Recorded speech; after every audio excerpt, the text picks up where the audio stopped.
नमस्ते भाई और बहनों, आपका स्वागत है हमारे यूट्यूब चैनल यूनिकोप इंडिया पर।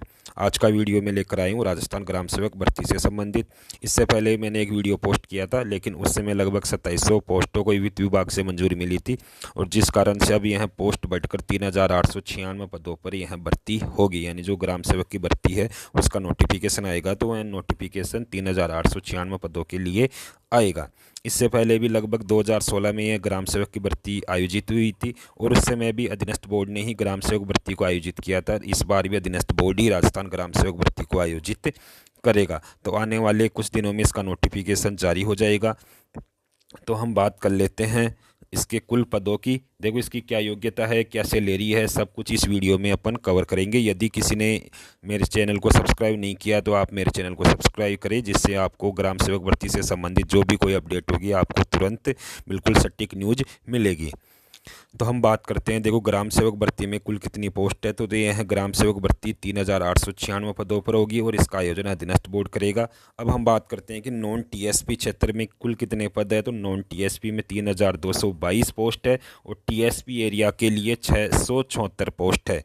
तो आप देख सकते हो कि नॉन टीएसपी के लिए 3222 पोस्ट होगी, और टीएसपी के लिए 674 पोस्ट होगी।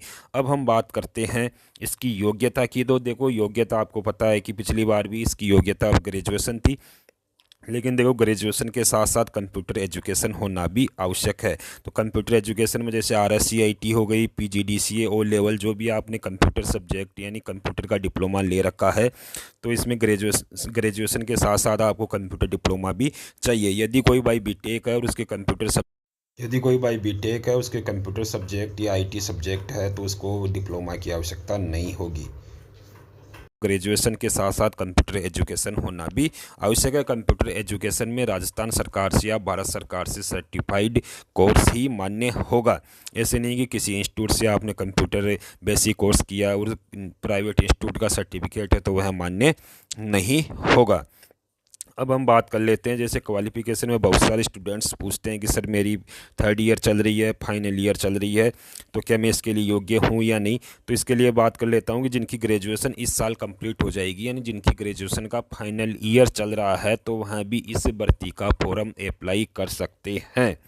समझ गए, जिसका फाइनल ईयर है वहाँ भी इस भर्ती का फॉर्म अप्लाई कर सकता है। जैसे बीटेक में 4 साल की डिग्री होती है, तो यदि आप चौथे साल में हो, यानी 8वां सेमेस्टर या 7वां सेमेस्टर चल रहा है, तो आप इस भर्ती का फॉर्म अप्लाई कर सकते हो। और यदि आप 3rd ईयर में हो तो बीटेक वाले इस फॉर्म को अप्लाई नहीं कर सकते, क्योंकि इसमें ग्रेजुएशन रनिंग का मतलब है कि आपकी फाइनल ईयर जब इसकी ग्राम सेवक की भर्ती की एग्ज़ाम होती है, उससे पहले पहले आपकी डिग्री और जो भी आपका डिप्लोमा है वह आपका कंप्लीट होना आवश्यक है।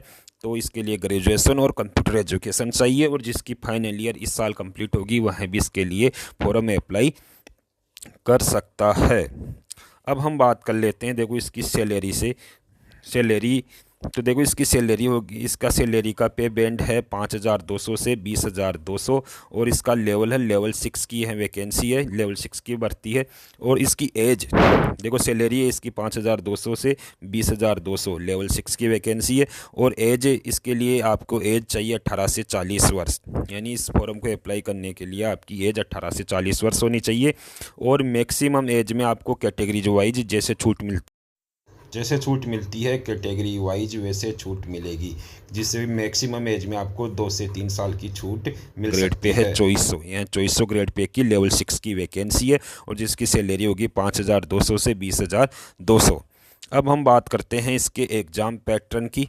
तो देखो इसका एग्ज़ाम पैटर्न किस प्रकार से होगा। तो देखो इसका एग्ज़ाम पैटर्न यानी 100 मार्क्स का पेपर होगा, और जिसमें आपको 120 क्वेश्चन आएंगे, यानी 120 क्वेश्चन आएंगे और 100 मार्क्स का पेपर होगा।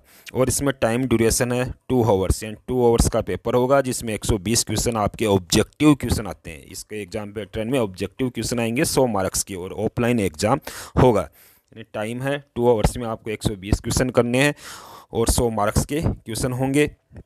आपको पासिंग मार्क्स के लिए देखो आपको चाहिए 40%। जैसे आपको पता है कि 40% मार्क्स आपको लाना आवश्यक है, पासिंग मार्क्स ओनली।